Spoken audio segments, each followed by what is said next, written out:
Bismillahirrahmanirrahim. Jadi sebagaimana tuduhan yang dialamatkan kepada Jemaat Ahmadiyah ini, bahwasanya pendiri Jemaat Ahmadiyah dalam memberikan penafsiran terhadap salah satu ayat di dalam Al-Quran itu tidak sesuai dengan kaidah tafsir, tentu ini merupakan suatu tuduhan yang tidak pada tempatnya ya, dan tidak sesuai dengan firman Allah Subhanahu wa taala, A'udzubillahi minasyaitonirrajim, wala taqfu ma laysa laka bihi ilm, yaitu janganlah bertanya kepada tentang suatu hal itu apa yang kamu tidak memiliki pengetahuan terhadapnya. Bahwasanya Hazrat Masih Maud alaihi salatu wasallam dalam mentafsirkan ayat Al-Quran itu, beliau yang paling utama itu tentunya mengambil penjelasan dari ayat lainnya, sebagaimana firman dari Allah Subhanahu wa taala, A'udzubillahi minasyaitonirrajim, walau kana min indi ghairillah lawajadu fihi ikhtilafan katsira. Jadi kalau misalnya Al-Quran ini bukan datang dari Allah Subhanahu wa taala, maka tentulah di dalam Al-Quran ini banyak pertentangan-pertentangan. Nah, dari sini kita dapat mendapatkan kesimpulan bahwasanya Al-Quran itu ayatnya satu sama lain itu saling mendukung. Nah, ini adalah yang paling utama dalam menafsirkan Al-Quran, kaidah yang paling utama ya. Jadi Al-Quran itu, ayat Al-Quran itu yufassiru ba'duhu ba'du, jadi menafsirkan satu sama lainnya. Jadi sebagaimana halnya bahwasanya pendiri Jemaat Ahmadiyah dalam contohnya ya, dalam menafsirkan ayat tentang kedatangan Al-Masih yang dijanjikan, kedatangan Imam Mahdi dan kemudian Mujadid dan lain sebagainya itu. Jadi sebagaimana ayat wa akharina minhum lama yalhaqu bihim, yaitu ayat yang ada di dalam surat Al-Jumu'ah kemudian ditambah surat As-Saff itu ya. Dan juga berhubungan bersesuaian dengan pandangan dari pendiri Jemaat Ahmadiyah bahwasanya pintu wahyu itu tidak tertutup, maka itu sesungguhnya saling bersesuaian dengan ayat lainnya di dalam Al-Quran gitu ya. Jadi di dalam sebagaimana di dalam ayat Al-Quran yang lainnya, Allah Subhanahu wa taala itu dalam banyak tempat menyatakan bahwasanya Rasul itu pasti akan datang, misalnya A'udzubillahi minasyaitonirrajim, bismillahirrahmanirrahim, Allahu yastafi minal malaikati rusulan wa minan nas. Nah, di situ jelas bahwasanya di sini adalah fi'il mudhari, yaitu bahwasanya Allah Subhanahu wa taala di masa yang akan datang pun pasti akan menurunkan utusan-utusannya. Rasul itu utusannya. Nah, sebagaimana yang mulia Rasulullah SAW pun dalam banyak tempat dan banyak kesempatan itu menuliskan bahwasanya, apalagi di riwayat Muslim itu, bahwasanya Nabiullah Isa 4 kali itu ya. Nabiullah Isa. Jadi itu sudah memiliki kedudukan sebagaimana halnya Nabi. Jadi itu saling menguatkan satu sama lain ayat Al-Quran dan juga dengan ucapan dari yang mulia Rasulullah SAW. Dan pendapat kita ini ya, maksudnya pendapat Jemaat Ahmadiyah, misalnya contohnya bahwasanya Nabi Isa alaihissalam itu tidak wafat di tiang salib, akan tetapi wafat sebagaimana halnya manusia biasa itu ya. Itu sebenarnya bukan hanya pendiri Jemaat Ahmadiyah saja, bahkan ulama besar di Indonesia pun, misalnya salah satunya adalah Profesor Dr. Hamka ya, yang menulis tafsir Al-Azhar. Nah, beliau pun juga dalam menafsirkan ayat tentang kematian Nabi Isa itu menyatakan bahwasanya kata mutawaffika itu ya, telah kita artikan menurut logatnya yang terpakai arti asal itu diambillah arti mematikan. Ini dalam tafsir Al-Azhar halaman ke-637 edisi yang terbaru ya. Jadi di sini beliau bersabda bahwasanya wafat berarti mati, mewafatkan ialah mematikan. Apalagi bertambah kuat arti wafat ialah mati, mewafatkan ialah mematikan itu karena banyaknya bertemu dalam Al-Quran ayat-ayat yang di sana disebutkan tawaffahumul malaikah, yang semuanya itu bukan menurut arti asal, yaitu mengambil sempurna, ambil, melainkan berarti mati. Sehingga sampai kepada pemakaian bahasa yang umum jarang sekali diartikan wafat dengan ambil, tetapi umumnya diartikan mati juga. Oleh karena itu, arti yang lebih dahulu dapat langsung dipahamkan apabila kita membaca ayat ini ialah, wahai Isa, aku akan mematikan engkau dan mengangkat engkau kepadaku dan membersihkan engkau dari tipu daya orang yang kafir. Dia akan diangkat ke sisi Allah sebagaimana Nabi Idris yang diangkat derajatnya ke tempat yang tinggi. Sebagaimana tersebut juga dalam surat Maryam 53, sebagaimana juga orang yang mati syahid di dalam surat Ali Imran ini juga ayat 169 dikatakan bahwa dia tetap hidup. Jadi di sini disabdakan bahwasanya, wahai Isa, aku akan mematikan engkau dan mengangkat engkau kepadaku, dan mengangkat engkau kepadaku ini di sini dijelaskan bahwasanya sebagaimana Nabi Idris yang diangkat derajatnya. Jadi Profesor Dr. Hamka pun ini sesuai juga dengan kebanyakan umat muslim di Indonesia itu memberikan pengertian terhadap arti tawafa itu sendiri. Mutawafika itu artinya apa? Jadi bukan naik ke langit Nabi Isa itu. Jadi pandangan dari pendiri Jemaat Ahmadiyah ini tentang kewafatan Nabi Isa sebagaimana halnya manusia biasa ya, itu dikuatkan juga oleh ulama-ulama terkemuka di Indonesia, bahkan ulama-ulama awalnya di Indonesia yang pengikutnya sampai sekarang itu mencapai puluhan bahkan ratusan juta ya. Jadi tuduhan bahwasanya Ahmadiyah itu penafsirannya berbeda dengan kalangan-kalangan lainnya, itu sama sekali tidak berdasar, karena justru ulama besar di Indonesia seperti Profesor Dr. Hamka itu sendiri memiliki pandangan yang sama dengan pendiri Jemaat Ahmadiyah mengenai kata mutawaffika itu. Jadi ini merupakan suatu tuduhan yang salah alamat. Oke, seperti itu. Nah, yang selanjutnya nih Pak, sebenarnya ada berapa kaidah-kaidah tafsir yang diberikan oleh pendiri Jemaat Muslim Ahmadiyah, Pak? Bismillahirrahmanirrahim. Jadi berkenaan dengan tafsir menurut pendiri Jemaat Ahmadiyah ya, tafsir Al-Quran tentunya. Pendiri Jemaat Ahmadiyah menuliskan di dalam buku Barakatul Doa yang dalam bahasa Indonesia itu diterjemahkan menjadi buku Keberkatan Doa ya. Di sini di dalam halaman ke-24 beliau menjelaskan bahwasanya dalam menafsirkan Al-Quran yang paling utama itu adalah menafsirkan ayat Al-Quran itu dengan ayat Al-Quran lainnya sebagaimana firman Allah Subhanahu wa taala tadi bahwasanya auzubillahi minasyaitonirrajim walau kana min indi ghairillah lawajadu fihi ikhtilafan katsira. Jadi dari sini jelaslah bahwasanya ayat Al-Quran itu satu sama lain itu menguatkan. Jadi kalau kita ingin memahami salah satu tafsir dari satu ayat maka kita harus cari dulu ayat yang menguatkannya dari sudut pandang apa. Kemudian yang kriteria kedua ini adalah tafsir dari Yang Mulia Rasulullah SAW sendiri. Contohnya adalah mengenai Bukhari Kitabut Tafsir itu ya, tafsir surat Al-Jumu'ah yang dimana Yang Mulia Rasulullah SAW itu menjelaskan sendiri apa sih sebenarnya maksud dari wa akhirina minhum. Jadi sahabat Yang Mulia Rasulullah SAW itu menanyakan kepada beliau, manhum ya Rasulullah. Jadi Yang Mulia Rasulullah SAW meletakkan pundak beliau kepada Salman Al-Farisi, Hazrat Salman Al-Farisi radhiyallahu anhu, kemudian menjawabnya, apabila iman itu telah terbang ke bintang suraya, maka seseorang atau beberapa orang dari orang ini itu akan membawanya kembali. Jadi ini adalah tafsir sebagaimana dijelaskan oleh Yang Mulia Rasulullah SAW sendiri. Nah, itu banyak juga ya, tentu sangat banyak. Sebagaimana kita ketahui bahwasanya akhlak Allah Subhanahu wa akhlak dari Yang Mulia Rasulullah SAW sendiri itu kan merupakan Al-Quran ya. Jadi di sini sungguh sangat benar bahwasanya kriteria kedua itu adalah tafsir dari Yang Mulia Rasulullah SAW sendiri. Kemudian yang ketiga adalah tafsir yang diberikan oleh para sahabat radhiyallahu anhum.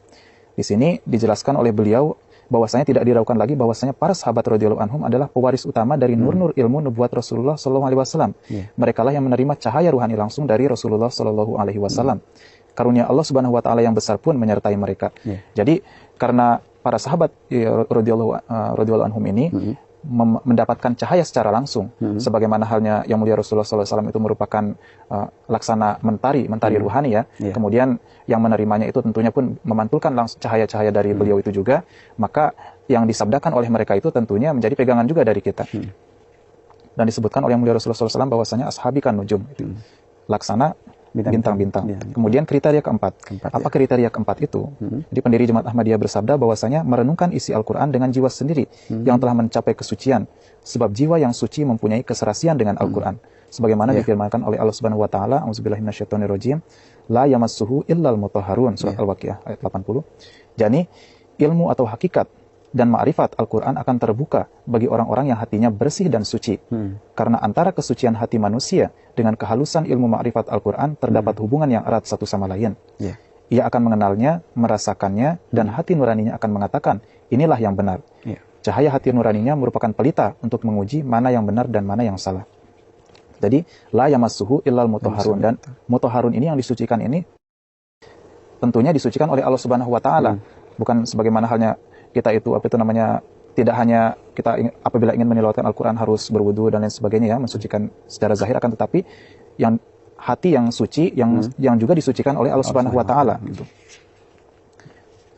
Kemudian di sini juga beliau alaihissalatu wassalam menukilkan bahwasanya Mulia Rasulullah SAW bersabda bahwasanya man fassarul Qur'ana bi ra'yihi fa asoba faqad akhta'a. Jadi barang siapa yang menafsirkan Al-Qur'an atas pendapatnya sendiri, sekalipun ia betul dalam pandangannya, ia tetap melakukan kesalahan. Oleh karena itu betapa pentingnya la yamassu ilal mutahharun itu. Jadi harus ada suatu kesucian yang sebenarnya datang dari Allah Subhanahu wa taala. Kemudian kriteria kelima adalah bahasa Arab itu sendiri, karena bahasa Arab itu merupakan suatu bahasa yang istimewa, bahasa nabi ya. Jadi kenapa Nabi Al-Quran itu turun dalam bahasa Arab, kemudian kenapa Yang Mulia Rasulullah SAW itu turun di bangsa Arab ya. Jadi itu ada kekhususan-kekhususannya, dan terutama kekhususan di dalam bahasa Arab itu. Karena di dalam bahasa Arab itu merupakan suatu bahasa yang apabila suatu kalimat itu memiliki akar kata yang sangat banyak ya. Dan dengan bahasa ini kita bisa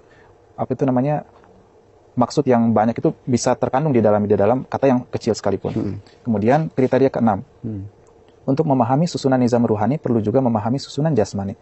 Jadi intinya adalah bahwasanya untuk memahami salah satu ayat di dalam Al-Quran itu, kita harus melihat juga bagaimana sih hukum alam itu berjalan, sunnatullah. Kemudian sunnatullah sejak zaman azal itu seperti apa? Seperti contohnya, apakah benar bahwasanya Nabi Isa itu masih hidup di langit itu kan tentu saja bertentangan dengan hukum alam. Kemudian kriteria ketujuh adalah tafsir yang diperoleh dengan bimbingan langsung dari Tuhan, yaitu wahyu dari para wali, orang suci, dan mimpi serta kasyaf. dari para muhaddisin. Muhaddisin maksudnya orang-orang yang memiliki hubungan langsung dengan Allah Subhanahu wa taala. Banyak di ulama-ulama yang terdahulu yang berlalu di umat Islam ini yang memiliki mimpi-mimpi yang benar. Itu harus dijadikan pegangan juga oleh kita, apa sabda-sabda mereka. Nah, itu menurut pendiri Jemaat Ahmadiyah bisa dibaca secara lengkapnya dalam buku Barakatud Doa, atau keberkatan doa. Ya, baik, poin yang saya dapatkan di sini adalah 7 kaidah tafsir yang perlu kita ketahui oleh pemirsa kita di rumah, yaitu pertama, kita Jemaat Muslim Ahmadiyah melakukan penafsiran Al-Quran, yaitu penafsiran Al-Quran dengan ayat Al-Quran sendiri. Kemudian yang kedua adalah penafsiran Al-Quran menurut Rasulullah SAW.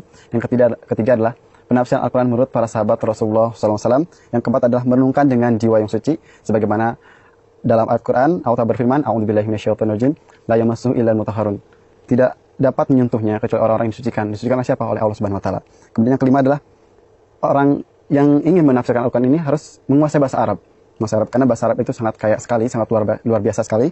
Kemudian yang keenam adalah untuk memahami nizam rohani harus memahami nizam jasmani.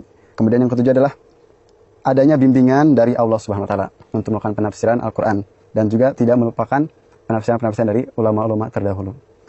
Nah, sekarang mohon Bapak berikan contoh kepada pemirsa kita di rumah mengenai penafsiran Al-Quran dengan ayat Al-Quran sendiri, Pak. Jadi sebagaimana dijelaskan di awal tadi bahwasanya Jemaat Ahmadiyah itu, Jemaat Muslim Ahmadiyah itu dalam menafsirkan satu ayat dengan ayat yang lainnya itu menggunakan kaidah yang paling utama yang paling relevan itu, yaitu dengan ayat yang lainnya sebagaimana firman Allah Subhanahu wa taala, walau kana min indi ghairillah lawajadu fihi ikhtilafan katsira. Kemudian apakah contoh-contohnya ya? Jadi yang paling utama itu di sini adalah sebagaimana Allah Subhanahu wa taala berfirman di dalam surat Al-Fatihah, yaitu ihdinas siratal mustaqim siratal ladzina an'amta 'alaihim ghairil maghdubi 'alaihim waladdallin amin. Kemudian di dalam surat selanjutnya itu ada an'amta 'alaihim. Apa yang dimaksud dengan an'amta 'alaihim? Dalam surat Al-Baqarah pun banyak juga penjelasannya mengenai hal ini. Kan tapi Hazrat Masih Maud alaihi salatu wasallam itu dan para khalifah beliau ini mensandingkannya dengan ayat yang lainnya, yaitu wa man yuti'illah war rasula fa ulaika ma'al ladzina an'amallahu 'alaihim minan nabiyyina was-siddiqina wasyuhada'i was-sholihin wa sunna ulaika rafiqa. Jadi golongan-golongan yang an'amta 'alaihim itu dijelaskan di dalam ayat yang lainnya. Jadi salah satunya itu adalah golongan siddiq, kemudian golongan sholihin, kemudian golongan nabi juga. Jadi nabi itu termaksud yang Allah Subhanahu wa taala itu telah berikan sebelumnya sebagai nikmat. Gitu ya. Sebagaimana di dalam surat lainnya pun ditambahkan bahwasanya nabi itu merupakan karunia dari Allah Subhanahu wa taala. Jadi Hazrat Musa alaihissalatu wassalam kepada kaumnya itu pernah menjelaskan dan juga dijelaskan di dalam Al-Qur'an itu juga bahwasanya isja'ala fikum rusulan. Jadi nikmat-nikmat Allah Subhanahu wa taala itu salah satunya adalah nikmat kenabian. Nah, kemudian banyak lagi contohnya ayat di mana Jemaat Muslim Ahmadiyah ini dalam menjelaskan satu ayat itu dijelaskan pula dengan mengambil referensi dari ayat yang lainnya. Sebagaimana contohnya wa akharina minhum lama yalhaqu bihim, itu juga disampaikan juga, ditambahkan juga dengan liyuzhiru ala dini kulli. Liyuzhiru ala dini kulli, maksudnya liyuzhiru ala dini kulli itu kemenangannya itu adalah pada akhir zaman nanti. Gitu. Karena di dalam Al-Qur'an itu liyuzhiru ala dini kulli itu ada pada tiga ayat ya. Jadi seberapa pentingnya misi dari Allah Subhanahu wa taala itu untuk memenangkan Islam di atas semua agama. Nah, dijelaskan di dalam ayat lainnya itu bahwasanya liyuzhiru ala dini kulli ini ada pada kedatangan yang mulia Rasulullah sallallahu alaihi wasallam yang kedua kalinya, dan juga kedatangan Al-Masih yang dijanjikan. Salah satu contohnya adalah di dalam wa akharina minhum lamma yalhaqu bihim. Kemudian dijelaskan juga bahwasanya itu merupakan karunia Allah Subhanahu wa taala yang Allah Subhanahu wa taala sendiri yang tahu kapan karunia itu akan diturunkan dan di mana karunia itu diturunkan. Bagaimana penafsiran menurut para sahabat Rasulullah SAW itu sendiri, Pak? Jadi sebagaimana kita ketahui bersama bahwasanya sahabat yang mulia Rasulullah SAW merupakan wujud yang paling pertama dalam mengambil cahaya yang mulia Rasulullah SAW. Mereka radhiyallahu anhum itu melihat bagaimana tingkah laku yang mulia Rasulullah SAW mulai dari awal keseharian beliau itu ya. Bagaimana akhlak beliau sampai Hazrat Aisyah radhiyallahu anha yang juga merupakan ummul mukminin dan juga sahabat yang mulia Rasulullah SAW bersabda bahwasanya kana khuluquhul Quran. Jadi bahwasanya akhlak beliau sallallahu alaihi wasallam itu merupakan Al-Quran. Dan juga dikuatkan oleh Allah Subhanahu wa taala bahwasanya innaka la'ala khuluqin azim, bahwasanya engkau itu merupakan memiliki akhlak yang mulia. Nah, sebagaimana halnya Jemaat Muslim Ahmadiyah itu dalam menjelaskan mutawafika itu ya. Mutawafika itu jadi dalam mengambil penafsiran dengan ayat yang lainnya itu dicantumkan ayat auzubillahi minasyaitonirrajim wa tawaffana ma'al abrar ya. Bahwasanya wafatkanlah kami di antara orang-orang yang melakukan kebaikan-kebaikan. Nah, di sini juga ditambahkan oleh di dalam salah satu referensi Jemaat Muslim Ahmadiyah bahwasanya Hazrat Abbas radhiyallahu anhu itu pernah bersabda bahwasanya mutawafika itu adalah mumituka. Mutawafika itu adalah mumituka. Nah, Hazrat Abbas radhiyallahu anhu yang merupakan salah satu sahabat dari Yang Mulia Rasulullah SAW. Nah, beliau itu menjelaskan mutawafika itu mumituka tentu dengan atas petunjuk dari Yang Mulia Rasulullah SAW, karena beliau menyaksikan sendiri bagaimana Yang Mulia Rasulullah SAW itu dalam menjawab pertanyaan-pertanyaan dan lain sebagainya. Jadi tentu ini merupakan hal yang harus kita ambil pegangan, karena ini sesuai dengan Jemaat Muslim Ahmadiyah, ini merupakan kriteria yang nomor ketiga. Jadi setelah dengan Al-Quran itu sendiri, dengan tafsir sabda Rasulullah SAW, yang ketiga itu adalah tafsir para sahabat radhiyallahu anhum. Oke, sip. Nah Pak, saya penasaran mengenai mutawafika. Kan kalau di non-jemaat, mereka mengatakan bahwa ini mutawafika itu adalah aku, Allah Ta'ala akan mengangkat engkau Nabi Isa ke langit. Nah, kita di sini berpandangan bahwa mutawafika di sini adalah aku mewafatkan engkau. Sebagaimana tadi Bapak juga telah jelaskan berdasarkan tafsir Al-Azhar, kemudian tadi berdasarkan Hazrat Ibnu Abbas. Nah, mengenai pendapat Hazrat Ibnu Abbas ini kita dapati dalam kitab apa Pak untuk mengenai itu? Jadi, sebagaimana kita ketahui bersama bahwasanya tentang mutawafika ini ya, ini yang harus dipahami itu. Jadi kita juga sampai sekarang itu sampai riskan ya, kenapa mereka para golongan Islam pada umumnya itu meyakini bahwasanya Isa ibnu Maryam itu ya, Isa ibnu Maryam itu masih hidup di langit, padahal sebenarnya keyakinan mereka itu tentu bagi agama Islam sendiri ya, itu merupakan seolah-olah suatu kekalahan, karena apabila kita menjadikan Nabi Isa alaihissalam itu masih hidup di langit, tentunya kedudukannya otomatis kedudukan Nabi Isa itu seolah-olah lebih tinggi dari Yang Mulia Rasulullah SAW apabila masih hidup di langit. Oleh karena itu, pendapat yang seperti ini itu selain di luar dari akal sehat manusia, kemudian di luar dari tentu saja ilmu pengetahuan, maka hal ini hendaklah jangan dijadikan sebagai suatu pandangan Islam gitu ya. Karena zaman ini merupakan sebuah zaman di mana ilmu pengetahuan dan teknologi ini mengambil sebagian besar bagian dari kehidupan manusia. Oleh karena itu kita harus meyakini bahwasanya Yang Mulia Rasulullah SAW itu sama sekali tidak pernah menyatakan bahwasanya Nabi Isa itu di langit. Bahkan Hazrat Masih Maud alaihissalam pun menyatakan bahwasanya apabila di dalam salah satu buku beliau bahwasanya coba perlihatkan satu saja sabda dari Yang Mulia Rasulullah SAW yang menyatakan bahwasanya Nabi Isa itu benar-benar apa itu namanya berada di langit itu dengan tubuh kasarnya. Apabila engkau berhasil memperlihatkan bahwasanya ada hadis yang menyatakan bahwasanya Nabi Isa alaihissalam itu masih ada dengan jasad kasarnya itu, maka saya akan memberikan kepada engkau itu 20.000 rupiah. Itu adalah tantangan yang paling besar. Kalau misalnya varian Amba itu 10.000, kemudian ada 1.000, 2.000 ya. Oh, ini 20.000 rupiah gitu. Jadi bisa bayangkan itu ratusan juta kalau sekarang. Oke. Terima kasih Pak atas penjelasannya. Mudah-mudahan dapat menjadi pencerahan untuk kita semua. Karena waktu kita terbatas, kita akhiri saja Pak. Nah, pemirsa, alhamdulillah kita sudah sampai ke ujung acara.